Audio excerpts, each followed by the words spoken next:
तो आज से हमारा कोर्स वायरलेस कम्युनिकेशन स्टार्ट होता है। तो सबसे पहले हम इसका इंट्रोडक्शन देखेंगे कि वायरलेस कम्युनिकेशन क्या होता है। तो वायरलेस का मतलब क्या होता है, विदाउट वायर्स, और कम्युनिकेशन का मतलब होता है एक्सचेंज ऑफ इन्फॉर्मेशन। ठीक है। तो wireless communication is a method of transmitting information from one point two another point without any connection. कोई भी कनेक्शन नहीं होगा, कोई भी वायर नहीं होगी, कोई भी केबल नहीं होगी, कोई भी फिजिकल मीडियम प्रेजेंट नहीं होगा। तो जब हम वैसे कम्युनिकेशन करते हैं उस कम्युनिकेशन को वायरलेस कम्युनिकेशन बोलते हैं। अब इन कम्युनिकेशन सिस्टम जो इन्फॉर्मेशन हम ट्रांसमिट करते हैं वो ट्रांसमीटर से रिसीवर के बीच में ट्रांसमिट होती है। ठीक है। और जो ट्रांसमीटर और रिसीवर होते हैं ये कुछ लिमिटेड डिस्टेंस पे प्लेस होते हैं। ठीक है। With the help of wireless, अब अगर ये जो लिमिटेड डिस्टेंस थी ये तब होता था जब हम वायर्ड कम्युनिकेशन करते थे। अब जब वायरलेस कम्युनिकेशन आ गई तो अब जो ये ट्रांसमीटर और रिसीवर है इनको हम कहीं भी प्लेस कर सकते हैं। फॉर एग्जांपल, अगर हमारे पास टीवी हो, टीवी का रिमोट है, टीवी और टीवी का रिमोट तो किसी तार से कनेक्टेड नहीं ना है, वो वायरलेस कनेक्टेड है। और एक ही कमरे में टीवी भी है, एक ही कमरे में रिमोट भी है। और अगर हमें कम्युनिकेशन करनी होगी सैटेलाइट के साथ, हम अर्थ पे और हम स्पेस पे कम्युनिकेट कर रहे हैं, तो इतनी लंबी रेंज है। तो रेंज हो सकती है कुछ मीटर से, मतलब एक ही रूम के अंदर से दूसरे स्पेस, अर्थ से लेके स्पेस तक, थाउजेंड्स ऑफ किलोमीटर तक वायरलेस कम्युनिकेशन हमें रेंज देता है। ठीक है। तो अब क्वेश्चन है, अगर हमारे पास कोई भी फिजिकल मीडियम नहीं है ना ट्रांसमीटर और रिसीवर के बीच में, तो वो कैसे पॉसिबल हुआ कि हम डेटा को ट्रांसफ़र कर रहे हैं। तो इसका आंसर है, यहाँ पे अगर हमारे पास कोई केबल नहीं है तो वायरलेस कम्युनिकेशन कैसे हो रही है, वो हो रही है ये with the help of antennas. ठीक है। तो एंटीना क्या होते हैं, ये इलेक्ट्रिकल डिवाइस होते हैं जो ट्रांसफॉर्म करते हैं इलेक्ट्रिकल सिग्नल को रेडियो सिग्नल्स में in the form of EM waves. फिर जो ये ईएम वेव्स है ये प्रोपेगेट करती है स्पेस में। तो इसीलिए इन ईएम वेव्स को ट्रांसमिट और रिसीव करने के लिए हमें ट्रांसमीटर और रिसीवर एंटीना एक अवेलेबल होना चाहिए, तभी जाके हम वायरलेस कम्युनिकेशन कर पाएंगे। ठीक है। ये हिस्ट्री ऑफ वायरलेस कम्युनिकेशन ही पढ़ेंगे आप। तो अब क्वेश्चन है, अगर हमारे पास वायर्ड कम्युनिकेशन थी पहले और वो हमें सब कुछ प्रोवाइड करी थी, हम एक दूसरे को फ़ोन भी कर पा रहे थे, हम टीवी भी देख पा रहे थे, हम लैंडलाइन के थ्रू कॉल भी कर रहे थे, और जो भी वायरलेस कम्युनिकेशन आज करता है मेजॉरिटी चीज़ें तो वायरलेस भी, वायरलेस कम्युनिकेशन जो आज कर रहा है मेजॉरिटी चीज़ें तो वायर्ड कम्युनिकेशन भी कर रहा था, तो हमने क्यों वायरलेस को अडॉप्ट किया। तो सबसे इम्पॉर्टेंट चीज़ जो है वायरलेस पे शिफ्ट करने का वो है मोबिलिटी। ठीक है। मोबिलिटी का मतलब क्या हो गया, फॉर एग्जांपल मेरे पास लैंडलाइन था, लैंडलाइन कॉर्डेड लैंडलाइन होते थे। तो अगर मेरे पास लैंडलाइन रूम के एक कॉर्नर में लगा है तो मुझे फ़ोन करने उसी कॉर्नर में जाना था, मैं कहीं और मूव नहीं कर पाता था।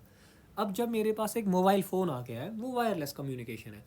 मैं अभी अपने कमरे में हूँ, मैं अपने कमरे से बाहर निकल के दूसरे के कमरे में जाऊँगा, या चलते चलते एक एरिया से चलते चलते दूसरे एरिया तक चलते चलते कहीं पे भी बात कर सकता हूँ। तो मुझे, मेरी क्या हो गई, मोबिलिटी बढ़ गई। ठीक है। और जो ये वायरलेस कम्युनिकेशन है ये फ्लेक्सिबल है, ये ईजी टू यूज़ है। ठीक है। इनकी हाई परफॉर्मेंस है, इनका इंस्टॉलेशन ईजी है। वायर्ड कम्युनिकेशन, अगर मुझे एक रिमोट एरिया में या जहाँ पे जैसे पहाड़ पे लगाना होगा तो मुझे पूरे पहाड़ के थ्रू एक तार लेनी पड़ेगी, वो मेरे लिए कितना टीडियस प्रोसेस होगा। तो ऐसी ऐसी चीज़ें वायरलेस कम्युनिकेशन ने सॉल्व की। और भी यहाँ पे बाकी चीज़ें लिखी है, ये आप लोग पढ़ सकते हैं। ठीक है। अब कुछ बेसिक डेफिनेशंस हैं जो हम देखेंगे। तो सबसे पहले आता है बेस स्टेशन। तो बेस स्टेशन देखो, आप सब फॉर एग्जांपल यहाँ अपने घर में बैठे हैं, आप लोग देखेंगे जो आपका एरिया होगा इसमें एक ना एक टावर ज़रूर होगा। जो वो टावर होता है उसी को बेस स्टेशन बोलते हैं। ठीक है। जो लोकेलिटी में आप लोगों के टावर, एक हमेशा हर एक लोकेलिटी में एक टावर होगा, उसी टावर को बेस स्टेशन बोलते हैं।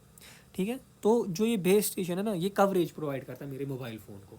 तो मेरे पास जो फ़ोन है, जैसे आप लोग फ़ोन यूज़ करते हैं, आप लोगों के फ़ोन में जो टावर होते हैं ना, जो ऐसे ऐसे होते हैं, ये, तो ये जो है यही कवरेज, जो कवरेज आ रही है ना फ़ोन में आपके, यही होता है, ये बेस स्टेशन से आती है। ठीक है। उसके बाद होता है ट्रांसीवर। ट्रांसीवर क्या होता है, ट्रांसीवर होता है एक ऐसा डिवाइस जो सिग्नल को ट्रांसमिट भी कर सकता है और रिसीव भी कर सकता है। ट्रांसमीटर प्लस रिसीवर, जब दोनों वर्ड्स को जुड़ाया तो ट्रांसीवर बन गया। मोबाइल स्टेशन क्या होता है, मोबाइल स्टेशन नॉर्मल हमारे मोबाइल फ़ोन्स होते हैं ना, उन्हीं को मोबाइल स्टेशन बोलते हैं। ठीक है। तो मोबाइल का मतलब क्या होता है, टू मूव एनीवेयर। मोबाइल का नाम मोबाइल क्यों पड़ा, क्योंकि हम उसको लेके कहीं भी मूव कर सकते हैं।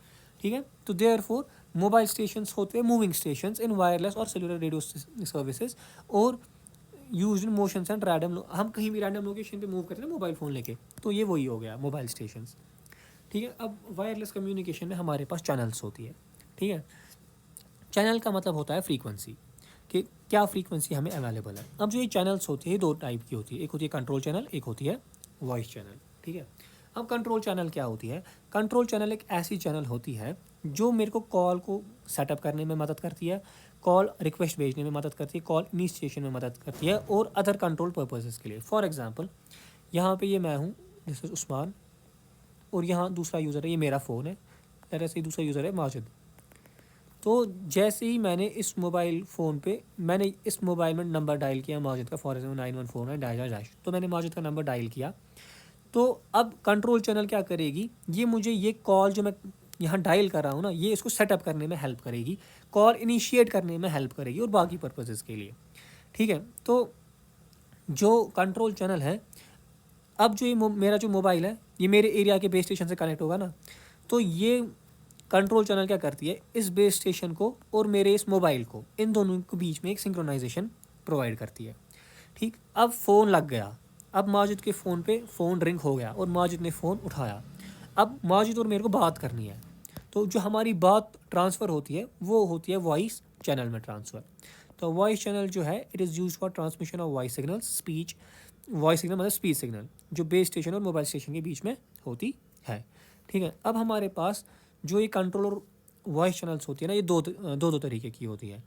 एक होती है फॉरवर्ड कंट्रोल चैनल और एक होती है reverse control channel, forward bias channel and reverse bias channel, ठीक है। तो फॉरवर्ड चैनल क्या होती है, जो ये फॉरवर्ड चैनल होती है ना, एक FCC और FVC, फॉरवर्ड वॉइस चैनल और फॉरवर्ड कंट्रोल चैनल। ये चैनल्स तब यूज़ होती है जब कम्युनिकेशन बेस स्टेशन और मोबाइल स्टेशन के बीच में होता है। बेस स्टेशन कुछ इन्फॉर्मेशन ट्रांसमिट कर रहा है मोबाइल को, तब हमें फॉरवर्ड की चैनल्स यूज़ करनी होती है। और रिवर्स की हम कब यूज़ करते हैं? रिवर्स की चैनल्स हम तब यूज़ करते हैं जब कम्युनिकेशन मोबाइल से बेस स्टेशन की तरफ होगी, तब हमें ये रिवर्स वाली यूज़ करनी पड़ती है, ठीक है। फिर हमारे पास सिंप्लेक्स, हाफ डुप्लेक्स, ये आप लोग खुद पढ़ो, ईजी है, और फुल डुप्लेक्स, ये तीनों आप लोग खुद से पढ़ेंगे। सिंप्लेक्स हो गया जिसमें कम्युनिकेशन वन साइड होगी, सेंटर ने कुछ भेजा, रिसीवर ने रिसीव किया, रिसीवर अब कुछ नहीं कर सकता है। दूसरा होता है हाफ डुप्लेक्स, सेंटर ने भेजा, इसने पकड़ा, तो ये वापस उसी टाइम पे नहीं भेज सकता है। तो फिर जो ये हैंडसेट है ये तो सेंड कर सकता है, मगर ये दूसरा ना उसी टाइम पे रिसीव नहीं कर सकता है। ये होता है हाफ डुप्लेक्स। और जो फुल डुप्लेक्स होता है, अगर सेंटर कुछ भेज रहा है, रिसीवर पकड़ के रिसीवर भी कुछ भेज सकता है, उसको बोलते हैं फुल डुप्लेक्स, ठीक है। अब देखो, अब होता है हैंड ऑफ। हैंड ऑफ क्या होता है? फॉर एग्जाम्पल ये मेरा घर है, ये मेरा घर है, मैं रहता हूँ सनत नगर में, ठीक है। और सनत नगर के नेक्स्ट जो एरिया है वो है बागात बरजुला, ठीक है। तो सनत नगर में अपना एक टावर होगा, बागात का अपना टावर होगा, ठीक है। यहाँ पे हूँ मैं गाड़ी में, ठीक है, ये मेरी गाड़ी है, मैं मूव कर रहा हूँ और मैं यहाँ पे एक फ़ोन कॉल पे हूँ, मेरे पास ये मोबाइल है, मैं फ़ोन पे हूँ। मेरा जो मोबाइल है वो भी सनत नगर के टावर के साथ कनेक्टेड है, ठीक है। अब मैं मूव कर रहा हूँ, तो जो ये टावर कवरेज एरिया प्रोवाइड कर रहा है ना, जो मैं येलो से डॉटेड लाइन बनाऊंगा ना, इस येलो, इसकी कवरेज एरिया इतनी तक है, इसके आगे इसमें सिग्नल, अगर ये स्टेशन है, ये यहाँ अगर मैं इस पॉइंट पे हूँ ना, तो मुझे इस एंटीना की सिग्नल ही नहीं आ रही है इस स्टेशन की। तो अब जब मैं सनत नगर में बात कर रहा हूँ और मेरा मोबाइल इस बेस स्टेशन पे कनेक्ट है, और अब मैं बागात के एरिया में घुस गया, मैं पहुँच गया यहाँ, तो क्या होता है, जो मैं तो कॉल पे ही हूँ ना अभी, अब मत कॉल कटेगी, फिर मैं नई से कॉल करूँगा, मैं बागात में हूँ, फिर मैं बागात के आगे जाऊँगा, लाल चौक पहुँचूँगा, लाल चौक में मैं वापस बागात से निकल के वापस फ़ोन काट के इसको वापस करूँगा, तो वो मत होता है। तो होता क्या है, जैसे ही ये पॉइंट पे ये मूव करा था यहाँ से यहाँ, तो जैसे ही ये यहाँ पहुँचेगा, ये टावर क्या करेगा, ये सिग्नल छोड़ के इस टावर को इसके साथ कनेक्ट करेगा विद इन सेकेंड्स। जितना टाइम लगता है ना एक टावर को दूसरे टावर को, एक मोबाइल फ़ोन को एक टावर छोड़ के दूसरे टावर को कनेक्ट करने में, उसको बोलते हैं डुअल टाइम, ठीक। तो अब हैंड ऑफ क्या होता है, ये अपनी सर्विस हैंड ऑफ करता है इसको, ठीक है, उसको दे रहा है कि अब सर्विस तू प्रोवाइड कर, तो इसी को बोलते हैं हैंड ऑफ। तो हैंड ऑफ हमेशा क्या होना चाहिए, होता है process of transferring a call of a mobile station from one base station to another base station without interrupting. Call कटनी नहीं चाहिए, उसको हम हैंड ऑफ बोलते हैं, ठीक है। फिर आता है हमारा mobile switching centre. Mobile switching देखो, अब हमने देखा जो हमारा मोबाइल है ये एक टावर के साथ कनेक्ट होता है, ठीक है, ये मेरे लोकल एरिया में है, तो इसको बोलते हैं मोबाइल स्टेशन, इसको बोलते हैं बेस स्टेशन। अब रहता कहाँ हूँ मैं, श्रीनगर में। अब श्रीनगर का एक अपना एमएससी होगा, उसको बोलते हैं मोबाइल स्विचिंग सेंटर। जो ये एमएससी होगा ना, ये श्रीनगर के हर एक टावर, जो भी श्रीनगर के एरिया होगी ना, जैसे श्रीनगर है, जैसे श्रीनगर में सनत नगर है, ऐसे ही लाल बाज़ार है, ऐसे ही ज़ुकरा है, पसपोरा है, सोरा है, तो हर एक एरिया का अपना बेस स्टेशन होगा ना। तो ये सब बेस स्टेशन जो है ये इस एमएससी के साथ कनेक्ट होते हैं। एमएससी इन सबको कंट्रोल करता है, ठीक है। तो MSC is use to provide, जो एमएससी है ना ये रूट प्रोवाइड करता है। मुझे कॉल करना है, मुझे अगर मैसेज भेजनी है किसी को, कैसे मैसेज भेजनी है, एमएससी बोलेगा।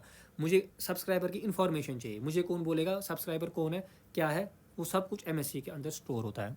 तो इस सब्सक्राइबर जो ये मेरे पास मोबाइल फ़ोन यूज़र है, इसमें तो मेरा ये मोबाइल है, ठीक है। मेरे मोबाइल में एक सिम भी होगा, नंबर होगा, उसमें मैंने पैसे भरे होंगे। वो पैसे क्या है, मेरा रिचार्ज प्लान क्या है, मुझे कितनी बिल पेंडिंग है, मैंने कितने पैसे भरे हैं, मैंने कितने महीने का रिचार्ज किया है, मैं अभी कहाँ रह रहा हूँ, मेरा फ़ोन किस लोकेशन पे है, तो वो सारी चीज़ें एमएससी के अंदर स्टोर होती है। अब एमएससी के अंदर वो कहाँ स्टोर होती है, वो होती है, इसमें 4 चीज़ें होती है, HLR, VLR, AUC और EIR। ये 4 रजिस्टर्स होते हैं जो डेटा को स्टोर करते हैं। अब हम यही 4 देखेंगे। तो यहाँ पे मैंने बोला एमएससी क्या होता है, सब्सक्राइबर पेज और रूमर आप लोग पढ़ो ये क्या होता है, बेसिक डेफिनेशन से।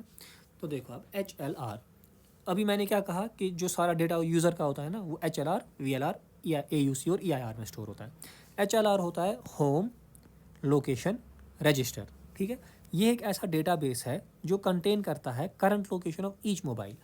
तो फॉर एग्जांपल आप लोगों ने देखा होगा क्राइम शोज़ में कि हम कोई क्राइम होता है तो हम बोलते हैं ज़रा सस्पेक्ट की मोबाइल लोकेशन निकालो। वो हम कैसे निकालते हैं मोबाइल लोकेशन, जो सब्सक्राइबर की लोकेशन होती है ना, ये वो इसी HLR के अंदर होती है। तो हम बोलते हैं जब इसकी ज़रा लोकेशन निकालो, तो हम वहाँ पे इसका HLR का रजिस्टर चेक करते हैं कि इस सब्सक्राइबर की लोकेशन क्या थी, ठीक है।